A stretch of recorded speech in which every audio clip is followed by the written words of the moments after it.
আসসালামু আলাইকুম আরহামতুল্লাহি বারাকাতুহ। সবাই কেমন আছেন? আশা করি সবাই ভালো আছেন। আজ আপনাদের জন্য নিয়ে এসেছি গল্পের ৩ নম্বর পর্ব। আশা করি গল্পটি আপনাদের ভালো লাগবে। তাহলে চলুন শুরু করা যাক। রাহা তখনও আমাকে শক্ত করে জড়িয়ে আছে। আমি বললাম, রাহা কি হয়েছে তোমার? হঠাৎ আমার কথা শুনে রাহা ভয়ে ওর হাতের লম্বা লম্বা নখগুলো দিয়ে খামচে ধরলো আমার বুকে। তাতেই আমার দুই পাশের বুকে ওর লম্বা লম্বা নখগুলো গেঁথে যায়। এদিকে ব্যথায় আমি চোখ মুখ বন্ধ করে দাঁতে দাঁত চেপে সহ করছি। তার সাথে ওকে আরো শক্ত করে বুকের সাথে চেপে ধরেছি। রাহা এখনো থরথর করে কাঁপছে। আমি মনে মনে ভাবছি, কি থেকে কি হয়ে যাচ্ছে, এই মেয়েটিকে অন্ধকারে ভয় পায়। আমি কোনো রকম নিজেকে সামলিয়ে ওকে নিজে থেকে ছাড়ালাম, তারপর খাটে বসিয়ে দিলাম। আমি একটু দূরে গিয়ে বসলাম। তখনও আমার বুকে খুব জ্বালা করছে আর রাগও হচ্ছে প্রচুর। মোবাইলটা পরে গিয়েও টিমটিম করে লাইট জ্বলছে। রাহা উঠে আবার আমার পাশে বসতে এলো। আমি রাগের সাথে বললাম, এই একদম কাছে আসবে না, যেখানে ছিলে সেখানে বসো। রাহা কাপা কাপা গলায় বলে, আমার ভয় করছে, আমাকে একটু আপনার পাশে বসতে দিন। আমি বললাম, কেন, কি হয়েছে তোমার? এমন করছিলে কেন, আর এভাবে কাঁপছো কেন? নিজের রাগটাকে কন্ট্রোল করে ওকে কথাগুলো বললাম। বকা দিতাম যদিও স্বাভাবিক থাকতো, কিন্তু এখন ওর অবস্থা খুবই শোচনীয়। কিসে ভয় পেয়েছে তাও বুঝতে পারছি না। আমার কথা শুনে রাহা ফুপিয়ে কেঁদে ওঠে। ওর কান্না দেখে কেন জানি আমার খুব মায়া হলো। আমি এবার ওর পাশে গিয়ে বসলাম। বাধ্য হলাম ওর হাতে হাত রাখতে। আমি বললাম, কি হয়েছে, কি দেখে এত ভয় পেয়েছো? তুমি কি অন্ধকারে ভয় পাও? রাহা আমার কথায় উপর নিচ মাথা নাড়ে। আমি বললাম, এখানে ভয় পাওয়ার কিছু নেই, আমি তো ছিলাম রুমে। ভয় পাওয়ার তো কোনো মানে হয় না, তোমার ঘরে অন্ধকারে কি ভয় পেতে? রাহা বলে, হ্যাঁ। এটা শুনে আর কি বলবো। আমি বললাম, ঠিক আছে বসো, আমি ক্যান্ডেলের ব্যবস্থা করছি। এই বলে উঠতে যাব, তখনই মেয়েটি আমার হাত চেপে ধরে বলে, না। আমি জোরে একটা দিক নিঃশ্বাস ফেলে চোখ বন্ধ করে বললাম, উফ, কি জ্বালায় পড়লাম রে বাবা। তারপর ওর দিকে কিছুক্ষণ তাকিয়ে ওর পাশে গিয়ে বসলাম। তখনও রাহা আমার হাত ধরে আছে। আমিও হাত না ছাড়িয়ে চুপচাপ বসে রইলাম। মোবাইল মেঝেতে পড়ে আপন গতিতে জ্বলছে। বারবার আমার চোখ না চাইতেও চলে যাচ্ছে রাহার দিকে। মেয়েটি এখনো কান্না করছে, তার সাথে একটার পর একটা হেঁচকি উঠছে। আমি বললাম, এবার তো কান্না বন্ধ করো, আমি তো তোমার পাশেই বসে আছি নাকি। কথাটা বলতে বলতে আমি ওর চুলের দিকে তাকালাম। তাকিয়ে অবাক হয়ে গেলাম। চুলগুলো লাম্বায় কোমর ছাড়িয়ে হাঁটুর কাছে এসে পড়েছে, তার সাথে ঘন কালো ও সিল্কি। বেশ একটা মিষ্টি গন্ধ আমার নাকে এসে ধাক্কা মারছে। চেহারাটা খুবই মায়াবী, ছিপ ছিপে একটু লাম্বাটে টাইপের, চোখগুলো টানা টানা। নাকে ডায়মন্ডের নাকফুলটা মোবাইলের আলোতে চকচক করছে। বেশ মানিয়েছে ওকে নাকের ফুলটায়। এটা বিয়ের সময় দিয়েছিলাম ওকে আমি। যেমনই হোক, বিয়ে তো করেছি ওকে, যা দেওয়ার তা তো দিতে হয়। তাড়াহুড়োর মাঝে বেশি কিছু দিতে পারেনি। ডায়মন্ডের ওপরে সিম্পল নাকফুল, কানের দুল আর গলায় রকেট সহ চেন, সাথে কয়েকটা থ্রি পিস। ওর ঠোঁট জোড়া হালকা ফুলা ও গোলাপি, খুবই মানানসই চেহারার সাথে। এবার আমার চোখ গেল ওর হাতের দিকে।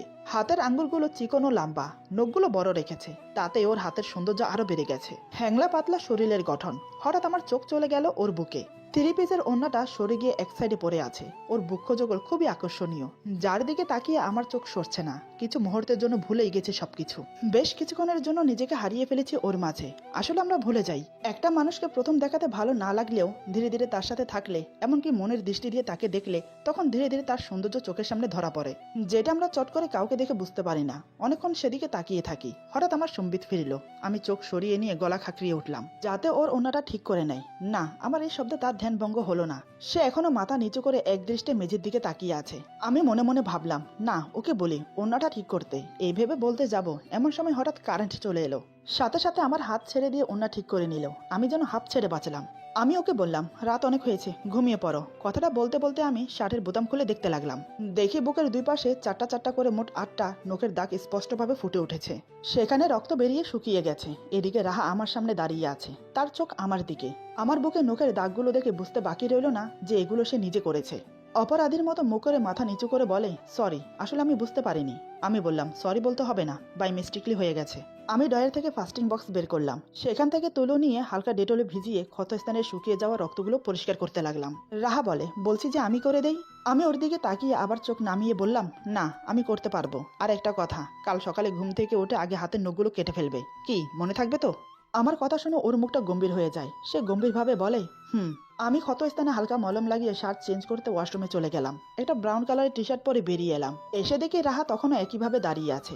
আমি বললাম, কি ব্যাপার, রাত কয়টা বাজে, খেয়াল আছে? এখনো জেগে আছো যে? যাও ঘুমিয়ে পড়ো। রাহা কোনো কথা না বলে চুপচাপ গিয়ে শুয়ে পড়লো। আমিও প্রতিদিনের মতো সোফায় গিয়ে শুয়ে পড়লাম। এক হাত বুকে, অন্য হাত কপালে রেখে সোজা হয়ে শুয়ে পড়লাম। রাহা মাথা তুলে কয়েকবার আমাকে দেখলো। দেখতে পেলো আমি বালিশ ছাড়াই শুয়ে পড়েছি। এটা দেখে রাহা একটা বালিশ নিয়ে উঠে এলো, এসে আমার সামনে দাঁড়ালো।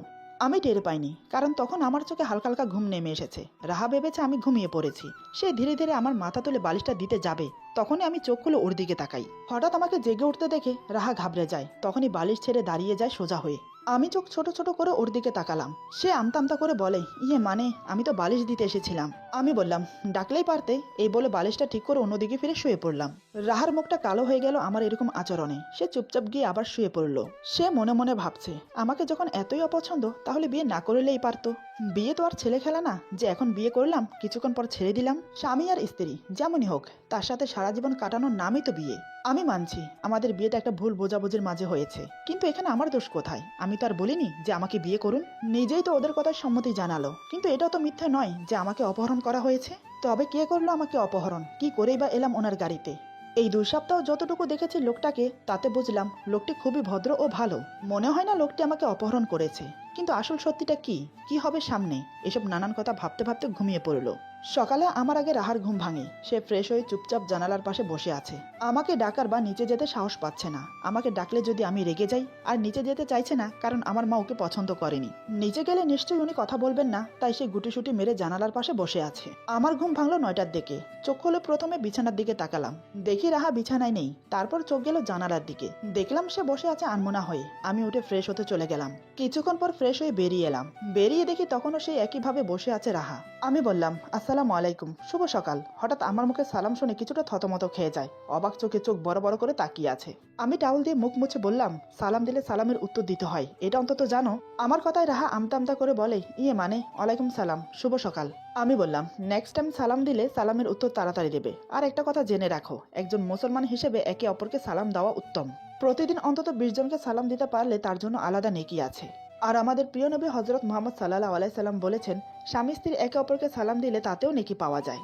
একদিন মা আয়েশা প্রিয় নবী হযরত মুহাম্মদ সাল্লাল্লাহু আলাইহি সাল্লামকে জিজ্ঞেস করলেন, স্বামী স্ত্রী একে অপরকে সালাম দিলে কি ফজিলত পাওয়া যায়? আমাদের প্রিয় নবী হযরত মুহাম্মদ সাল্লাল্লাহু আলাইহি সাল্লাম বলেন, স্বামী স্ত্রী একে অপরকে সালাম দিলে অবশ্যই ফজিলত আছে। সকালে ঘুম থেকে উঠে যদি স্বামী আগে সালাম দেয় তাহলে তার আমলনামায় 10টা নেকি লেখা হয়। আর যদি স্ত্রী আগে ঘুম থেকে উঠে স্বামীকে সালাম দেয় তাহলে তার আমলনামায়ও 10টা নেকি লেখা হয়। এমনকি উভয়ের আমল নামায় নেকি লেখা হয়। কথাটা শুনে মা আয়েশা বলেন, তাহলে প্রতিদিন আমি আপনাকে আগে সালাম দেব। প্রিয় নবী হযরত মুহাম্মদ সাল্লাল্লাহু আলাইহি সাল্লাম বলেন, তাহলে হয়ে যাক তোমার আমার মাঝে প্রতিযোগিতা। তারপর থেকে তারা প্রতিদিন সালাম নিয়ে প্রতিযোগিতা করতেন। আমার কথাগুলো রাহা মনোযোগ দিয়ে শুনছে। আমি চুপ হতেই রাহা হঠাৎ বলে, হাদিসে এটাও নিশ্চয় আছে যে স্বামী স্ত্রীর এক বিছানায় থাকাটা জরুরি। তা নিয়ে নিশ্চয় হাদিসে কিছু লেখা আছে। এই বলে হন হন করে চলে গেল ওয়াশরুমের দিকে। আমি সেখানে আহাম্মকের মতো হাঁ করে তাকিয়ে আছি ওর চলে যাওয়ার দিকে। এটা কি বলে গেল মেয়েটি? তাহলে কি আমাকে ওর সাথে এক বিছানায় থাকতে আহ্বান জানাচ্ছে? আমি মাথায় একরাশ চিন্তা নিয়ে রেডি হতে লাগলাম অফিসে যাওয়ার জন্য। আমি রেডি হতে হতে রাহা ওয়াশরুম থেকে বেরিয়ে এলো। আমি বললাম, নিচে চলো, নাস্তা করবে। রাহা কোনো কথা না বলে আমার সাথে নিচে এলো। তখন মা বাবা ডাইনিং টেবিলে বসে আছে নাস্তা করার জন্য। আমি আর রাহা নিচে এসে বসে পড়লাম। সবাই মিলে একসাথে নাস্তা করলাম। কিন্তু মায়ের মুখ এখনো থমথমে। একটিবারের জন্য হলেও রাহার দিকে তাকায়নি। আমি নাস্তা করে চলে গেলাম অফিসে। রাহা চলে গেল নিজের রুমে। বাবা নাস্তা করে পত্রিকা নিয়ে বসলো। মা গিয়ে বাবার পাশে বসলো। মার হাবভাব দেখে বাবা বলে, কি ব্যাপার, কিছু কি বলবে? মা বলে, কি বলবো আমি, বলো তো। ছেলেটা এমন একটা কাজ করবে আমি ভাবতেই পারিনি। এমন একটা মেয়েকে বিয়ে করলো যে মেয়েটাকে আমার ছেলের পাশে মানাই না। বাবা বলে, এমন করে কেন বলছো? হাতের 5 আঙ্গুল যেমন এক সমান না, ঠিক তেমনিও মানুষ সব এক সমান না। আরেকটা কথা, তুমি আবার কবে থেকে এমন চিন্তাধারা মাথায় এনেছো? আল্লাহর সৃষ্টি কোনো কিছুই অসুন্দর না। মানুষ হয়ে মানুষকে নিন্দা করা এটা এক ধরনের পাপ। একটা জিনিস খেয়াল করেছো? মেয়েটিকে অপহরণ করেছে অন্য কেউ। ভাগ্যের ফেরে তোমার ছেলের গাড়ির ডিকিতে চলে এসেছে। শুধু তাই নয়, শেষমেশ তোমার ছেলের সাথেই তার বিয়ে হয়েছে। এটা কোনো অ্যাক্সিডেন্ট না, এটাই আল্লাহর ইচ্ছা ছিল। তোমার ছেলের সাথেই ওই মেয়ের ভাগ্য লিখে রেখেছে। আর এমনিতেও মেয়েটি দেখতে কোন দিক দিয়ে খারাপ? পড়াশোনা জানে, ফ্যামিলি ভালো, ব্যবহার ভালো, দেখতেও ভালো, শুধু গায়ের রংটা শ্যামলা। তাতে কি আসে যায়? মানুষের যৌবন, গায়ের রং এগুলো তো ক্ষণিকের মোহ। তাই এসব নিয়ে বিচার করো না। তোমার আচরণে মেয়েটা কষ্ট পাচ্ছে। নিজের মেয়ে হলে কি এমন করতে পারতে? তাই বলি কি, সব ভুলে গিয়ে মেয়েটাকে আপন করে নাও। এই বলে বাবা আবার পত্রিকা পড়তে লাগলো। মা বেশ কিছুক্ষণ চুপচাপ থেকে ভাবতে লাগলো বাবার কথাগুলো। মা মনে মনে বলে, আমি কত বড় ভুলটা করছি। সত্যিই তো, এখানে তো মেয়েটার কোনো দোষ নেই। মেয়েটি তো আর ইচ্ছে করে আমার ছেলের গলায় ঝুলে পড়েনি। যা শুনেছি তাতে তো করার কিছু ছিল না। না, সবাই যখন মন থেকে মেনে নিয়েছে তাহলে আমি আর কেন বাদ যাব? এদিকে দাদু ছিল না বাড়িতে, তাই তিনি আমার বিয়ের সম্বন্ধে কিছুই জানেন না। তিনি গিয়েছিলেন কয়েকদিনের জন্য গ্রামের বাড়িতে। গ্রামের বাড়িতে ছোট চাচা, জেঠু তাদের ফ্যামিলি নিয়ে থাকেন। আজকে ফিরবেন দাদু, তাকে আনতেই আমাকে যেতে হবে স্টেশনে। তিনি বাসে যেতে পছন্দ করেন না, তাই ট্রেনে গিয়েছেন, ট্রেনে আসছেন। বিকেলে গিয়ে আমি প্রায় 1 ঘন্টা ধরে বসে আছি। ট্রেন আসার কোনো নামগন্ধই নেই। ট্রেন প্রায় 1 ঘন্টা লেট। ট্রেন থেকে নেমে দাদুকে আসতে দেখে আমি এগিয়ে গেলাম। তার সামনে গিয়ে পা ছুঁয়ে সালাম করে জড়িয়ে ধরলাম। কতদিন দেখিনি, সে যে আমার দাদুর বদলে বন্ধু বেশি। দাদু আমাকে জড়িয়ে ধরে চোখ বন্ধ করে নিলেন। আমি বললাম, কেমন আছো দাদু? গ্রামে গিয়ে তো আমাকেই ভুলে গেছো। দাদু বলে, না রে, তোকে কি করে ভুলে যাই, আর আমি ঠিক আছি, তুই কেমন আছিস? আমি বললাম, আমি ভালো আছি, বাড়িতে চলো, তোমার জন্য সারপ্রাইজ আছে। দাদু অবাক হয়ে বলে, সারপ্রাইজ? কিসের সারপ্রাইজ? আমি বললাম, সেটা বলা যাবে না, বাড়িতে গেলেই দেখতে পাবে। দাদু বলে, কি জানি ভাই, কি সারপ্রাইজ দেখাবি? তোর সারপ্রাইজ দেখে না আমার হার্ট অ্যাটাক এসে যায়। আমি বললাম, মন্দ বলনি, হার্ট অ্যাটাক হলেও হতে পারে, তার চেয়ে বরং আমি একটা কাজ করি, সারপ্রাইজ দেখানোর আগে একটা হসপিটাল সিট বুক করে রাখি। বলা তো যায় না, দেখে যদি সত্যি সত্যি তোমার হার্ট অ্যাটাক আসে। দাদু বলে, তুই আমার সাথে ইয়ার কি করছিস? আগে চল, কি সারপ্রাইজ রেখেছিস সেটা দেখি। তারপর আমি আর দাদু কথা বলতে বলতে গাড়িতে এসে বসলাম। ঘন্টা খানেকের ভেতর বাসায় চলে আসলাম। গাড়ি থেকে নেমে দাদুকে নিয়ে ভেতরে গেলাম। বাসায় আসতে আসতে সন্ধ্যা হয়ে গিয়েছিল। তখন সবাই ড্রয়িং রুমে বসে নাস্তা করছে। সবাই বলতে শুধু মা বাবা, রাহা মনে হয় নিজের রুমে। দাদুকে দেখে মা বাবা দুজন উঠে দাঁড়ালো, এগিয়ে এসে দাদুকে সালাম করলো। তারপর বাবা দাদুর হাত ধরে সোফায় নিয়ে গিয়ে বসালো। বেশ কিছুক্ষণ কৌশল বিনিময় চললো। আমি গিয়ে ততক্ষণে রাহাকে বললাম, নিচে চলো, দাদু এসেছে গ্রামের বাড়ি থেকে। রাহা দাদুর কথা জানতো না। রাহা কোনো কথা না বলে আমার সাথে নিচে এলো। আমি বললাম, উনি আমার দাদু, সালাম করো। আমার কথা মতো রাহা দাদুকে সালাম করে, তার সাথে মা বাবাকেও সালাম করে। দাদু অবাক হয়ে তাকিয়ে আছে। আসলে তাকে বলাই হয়নি, এটা তার জন্য সারপ্রাইজ ছিল। দাদু উদ্বিগ্ন হয়ে বলে, এই মেয়েটা কে? সবাই বলার আগে মা বলে, বাবা, ও হচ্ছে আপনার নাত বউ। এটা শুনে দাদু চোখ বড় বড় করে রাহার দিকে তাকিয়ে আছে। তিনি যেন বিশ্বাসই করতে পারছেন না। রাহা ভয় মাথা নিচু করে আছে। দাদু বলে, আমাকে না জানিয়ে বিয়ে করে ফেললি? কখন করলি বিয়ে? বাবা বলে, বাবা, সে এক লম্বা কাহিনী, বিয়েটা হঠাৎ করে হয়েছে, আমি তোমাকে সব পরে বলছি। দাদু রাহাকে উদ্দেশ্য করে গম্ভীর গলায় বলে, এই মেয়ে, ওখানে দাঁড়িয়ে কেন, এদিকে আসো। দাদুর কথা শুনে ধীরে ধীরে রাহা দাদুর সামনে গিয়ে দাঁড়ালো। দাদু চট করে রাহার হাত ধরে পাশে বসিয়ে দিল। রাহা ভয়ে ভয়ে গুটিসুটি মেরে বসলো। দাদু ওর মাথায় হাত বুলিয়ে বলে, দিদি ভাই, তোমার নাম কি? রাহা বলে, জি, আমার নাম জান্নাতুল মাওয়া রাহা। দাদু বলে, বাহ, খুব সুন্দর নাম তো, তুমি যেমন মিষ্টি দেখতে, তোমার নামটাও মিষ্টি। দাদুর কথা শুনে রাহা এবার চোখ তুলে তাকালো দাদুর দিকে। দাদু পকেটে হাত দিয়ে কি যেন খুঁজছেন। একটু পরে পকেট থেকে 1000 টাকার 5টা নোট বের করে রাহার হাতে দিল। রাহা বলে, এগুলো কিসের জন্য দাদু? দাদু একগাল হেসে মাথায় হাত বুলিয়ে বলে, দিদিমণি, এগুলো তোমার এই মিষ্টি মুখটা দেখে দিয়েছি। রাহা বলে, আমার টাকা লাগবে না, টাকার বদল আপনি আমার জন্য দোয়া করুন, তাতেই চলবে। দাদু বলে, তা কি হয়, এটা তোমার প্রাপ্য, তাই এগুলো তোমাকে নিতে হবে। রাহা চুপচাপ টাকাগুলো নিয়ে নেয়। দাদু আমাকে উদ্দেশ্য করে বলে, দাদু ভাই, তুই তো আমাকে অনেক বড় সারপ্রাইজ দিয়েছিস রে। তোর এই সারপ্রাইজ দেখে হার্ট অ্যাটাকের বদলে আনন্দে আমার বুকটা ভরে গেল। দাদুর কথা শুনে সবার মুখে হাসি। মা বলে, বাবা, অনেক কথা হয়েছে, আপনি এখন রুমে চলুন, বিশ্রাম নেবেন, অনেকটা পথ জার্নি করে এসেছেন। এই বলে মা দাদুকে নিয়ে দাদুর রুমে চলে গেল। দাদু আর মা চলে যাওয়ার পর বাবা বলে, বৌমা, তুমি রুমে যাও, আর হ্যাঁ, তোমার বাসার ঠিকানাটা আমাকে দাও, তোমার মা বাবার সাথে কথা বলতে হবে। নিশ্চয় তারা অনেক দুশ্চিন্তায় আছে তোমাকে নিয়ে, এমনকি খোঁজাখুঁজিও করছে। কাল বিকেলে রেডি থেকো, তোমাকে নিয়ে তোমাদের বাড়িতে যাব। রাহা মাথা নাড়িয়ে ঠিক আছে বলে উপরে চলে গেল। তার সাথে সাথে আমিও গেলাম উপরে। আমি রুমে যেতেই রাহা আমাকে টাকাগুলো দেয়। আমি বললাম, এগুলো তো তোমার টাকা, আমাকে দিচ্ছ কেন? রাহা বলে, যেমন করেই হোক, আপনার সাথে আমার বিয়ে হয়েছে, সেই অনুযায়ী আপনি আমার স্বামী, তাই টাকাগুলো আপনাকে দেওয়া উচিত। আমি বললাম, এটা তোমার প্রাপ্য, তোমার কাছে রাখাই উচিত। এই বলে ওর হাতে টাকাগুলো দিয়ে দিলাম। রাহা টাকাগুলো হাতে নিয়ে আমার দিকে তাকিয়ে আছে। আমি চলে গেলাম ফ্রেশ হতে। ওয়াশরুমে গিয়ে শার্টের বোতাম খুলতেই চোখে পড়লো নখের দাগগুলো। এখনো হালকা রক্ত জমাট বেঁধে জল করছে। আমি একটু হাত বুলিয়ে দেখলাম, এখনো সামান্য সামান্য ব্যথা আছে। মনে পড়ে গেল কাল রাতের কথা, কি থেকে কি হয়েছিল। অন্ধকারে এত ভয় পাই মেয়েটা, জানতাম না আমি, কিন্তু আজ সকালে সে কি বলছিল। সকালের কথা মনে পড়তেই মুখে একটা মুচকি হাসি ফুটে উঠল। আজ আমি ওর পাশে শুয়ে দেখব কি করে। এসব নানান কথা ভাবতে ভাবতে হাত মুখ ধুয়ে বেরিয়ে এলাম। রাহা তখন বিছানায় হেলান দিয়ে বসে আছে। আমাকে দেখে সোজা হয়ে বসলো। আমি টাওয়াল দিয়ে হাত মুখ মুছে সোফায় বসলাম। দুজন চুপচাপ দুই জায়গায় বসে আছি, কেউ কারোর সাথে কথা বলছি না। বেশ কিছুক্ষণ পর জরিনা খালা আসলো রাহাকে ডাকতে। জরিনা খালা বলে, বোমা, তোমাকে আপা ডাকছে। জরিনা খালা আমাদের বাড়িতে অনেকদিন হলো কাজ করছে, সেই আমি ছোটবেলা থেকে দেখে আসছি। ওনাকে কাজের বুয়া না বলে আমাদের ফ্যামিলির সদস্য বলা যায়। আমাকে নিজের ছেলের মতো স্নেহ করে। এদিকে মা ডাকছে শুনে রাহা নড়ে চড়ে বসে। সে তাকিয়ে আছে আমার দিকে, মনে মনে ভয়ও পাচ্ছে। এই বাড়িতে আসা পর্যন্ত মা ওর সাথে একটা কথাও বলেনি, তাহলে আজ হঠাৎ কেন ডাকছে? আমি বললাম, যাও, মা কেন ডাকছে গিয়ে শুনে আসো। আমার কথা মতো রাহা ধীর পায়ে হেঁটে চলে গেল জরিনা খালার সাথে। মা তখন নিজের রুমে ছিল, বাবা বেরিয়েছে। এই সময়টা বাবা বেরিয়ে যায় নামাজ পড়ে একটু ঘোরাফেরা করার জন্য। জরিনা খালা মাকে বলে, আপা বৌমা এসেছে। মা বলে, ঠিক আছে তুই এখন যা। মার কথা মতো জরিনা খালা চলে গেল। রাহা দরজার সামনে দাঁড়িয়ে আছে। মা বলে, ওখানে কেন দাঁড়িয়ে আছো, এদিকে এসো। রাহা ধীরে ধীরে মায়ের সামনে গিয়ে দাঁড়ালো। মা বলে, এখানে বসো আমার পাশে। রাহা চুপচাপ মায়ের পাশে বসলো। হঠাৎ মা রাহার হাতে একজোড়া স্বর্ণের চুড়ি পরিয়ে দিল। এটা দেখে রাহা অবাক হয়ে তাকিয়ে থাকে মায়ের দিকে। মা বলে, আমার ব্যবহারে কিছু মনে করো না মা, সব মা বাবার একটা স্বপ্ন থাকে ছেলে মেয়েদেরকে নিয়ে, আমারও ছিল। হঠাৎ ছেলে এমন একটা কাজ করাতে একটু মনে কষ্ট পেয়েছি, তুমি কিছু মনে করো না। রাহা বলে, এমন করে বলবেন না মা, আমি আপনার ব্যবহারে কিছু মনে করিনি। আপনার জায়গায় অন্য কেউ হলেও ঠিক একই কাজ করতো, আর আপনি তো আমাকে কিছুই বলেননি। সবচেয়ে বড় কথা হলো আপনি মা, মা বাবা ছেলে মেয়েদেরকে বকা দিতেই পারে, তার জন্য কিছু মনে করার কি আছে মা? আপনি তো আমারও মা, আপনি আমাকে বকা দিলেও আমি কিছু মনে করতাম না। রাহার কথা শুনে মা একগাল হেসে বলে, সত্যি আমার ছেলে লক্ষ্মীমন্ত একটা মেয়ে নিয়ে এসেছে, আমার আর কিছু চাই না। এরপর ওদের মাঝে আরো কিছুক্ষণ কথা হয়। মা বলে, এখন তুমি যাও, তানভীর রুমে একা আছে। মায়ের কথা মতো রাহা চলে এলো। রাহা উপরে আস্তে আস্তে ভাবছে, ওনার ফ্যামিলি এত সহজে আমাকে মেনে নেবে, এটা দেখে যেমন খুব আশ্চর্য হচ্ছি, তার সাথে অবাক হলাম। কোথায় ভেবেছি সবাই মিলে আমাকে অপমান করবে, নয়তোবা ঘর থেকে ঘাড় ধাক্কা দিয়ে বের করে দেবে, কিন্তু তা না করে নিজের মেয়ের মতন আপন করে নিয়েছে। আজকাল এত ভালো মানুষও আছে সেটা ভাবতে পারিনি। সবাই তো মেনে নিয়েছে, কিন্তু উনি কতটা মেনে নিয়েছেন সেটাই দ্বন্দ্ব আমার মনে। উনি যে আমাকে মেনে নেয়নি সেটা আমি খুব ভালো করেই বুঝতে পারছি, কারণ উনি যদি আমাকে মেনে নিত তাহলে স্বাভাবিক আচরণ করত, আমাকে কাছে টেনে নিত।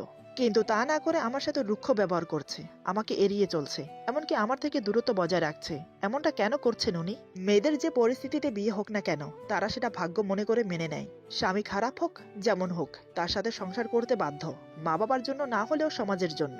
কিন্তু এক্ষেত্রে তো স্বামী এমনকি শ্বশুর বাড়ির লোকজন সবই ভালো পেয়েছি, বিয়েটাও মেনে নিয়েছি, এমনকি ওনাকেও স্বামী হিসাবে মেনে নিয়েছি, তাহলে উনি কেন পারছেন না? না, এভাবে মনে মনে ভাবলে চলবে না, ওনাকে জিজ্ঞেস করব, কিন্তু ওনার সামনে গেলে তো কিছু বলতেই পারি না। সবকিছু কেমন যেন তালগোল পাকিয়ে যায়। তার চেয়ে বড় কথা, ওনার চেহারার দিকে তাকালেই আমার গলা শুকিয়ে যায়। এমন কঠোর ও গম্ভীর প্রকৃতির মানুষ, যেন সবসময় মারমুখ হয়ে থাকে। তারপরও তো জিজ্ঞেস করতে হবে। এসব ভাবতে ভাবতে সে রুমে চলে এলো। রুমে এসে দেখে আমি একটা বইয়ের মাঝে মুখ গুজে বসে আছি। রাহা রুমে এসেছে টের পেয়েও আমি কিছু বললাম না। রাহা এসে আমার সামনে দাঁড়ালো। আমি ওকে আমার সামনে দাঁড়াতে দেখে বললাম, মা কেন রেখেছিল? রাহা কিছু না বলে 2 হাত বাড়িয়ে আমাকে দেখায়। আমি ওর হাতের দিকে তাকিয়ে দেখি 2 হাতে চুড়ি পরা। ওর হাতের চুড়ি দেখে বুঝতে পারলাম সবকিছু স্বাভাবিক হয়ে গেছে, মানে আমার মাও ওকে মেনে নিয়েছে। আমি মুখে কিছু না বলে শুধু বললাম, রাহা আমার মুখের দিকে তাকিয়ে আছে, মনে হয় এটাতে সে সন্তুষ্ট না। আমার মুখ থেকে সে আরো কিছু শুনতে চায়। বেশ কিছুক্ষণ দাঁড়িয়ে আছে, কিন্তু আমি আর কোনো কথা বললাম না। কি বলবো আমি? আমার তো কিছুই বলার নেই। আমার এমন আচরণ দেখে রাহা হতাশ হয়ে বিছানায় গিয়ে বসে পড়লো। আমার এমন আচরণ তার সহ হচ্ছে না। সে চিৎকার করে আমাকে জিজ্ঞেস করতে চায় কেন আমি এমন করছি, এখানে আমার কি দোষ? আমাকে যখন স্ত্রীর অধিকার দেবেনই না, তাহলে বিয়ে করেছেন কেন? কিন্তু ওই যে আমার চেহারা দেখলে সব গুলিয়ে ফেলে, তাই চুপচাপ মুখ গোমরা করে বসে আছে। আমি আমার মতো বই পড়ছি। এভাবে দেখতে দেখতে রাত হয়ে গেল। রাতে সবাই একসাথে ডিনার করতে বসলাম। সবাই রাহাকে খুব যত্নের সাথে খাওয়াচ্ছে। দাদু একটা একটা কথা বলে সবাইকে হাসাচ্ছে। গ্রামের বাড়িতে কি হয়েছে না হয়েছে সেগুলো বলছে। একসময় সবার খাওয়া দাওয়া শেষ হলো, তারপর যে যার রুমে চলে গেল। আমি রুমে এসে বিছানায় শুয়ে আছি। রাহা তার কিছুক্ষণ পরে এলো। এসে দেখে আমি খাটে শুয়ে আছি। সে মনে মনে বলে, বাবা আজ দেখছি খাটে শুয়েছে, সকালের কথা মনে হয় গায়ে লেগেছে, নাকি মেনে নিয়েছে, কোনটা? রাহা কিছু না বলে আমার অপর পাশে এসে শুয়ে পড়লো, তবে মাঝখানে বালিশ দিয়ে দিয়েছে।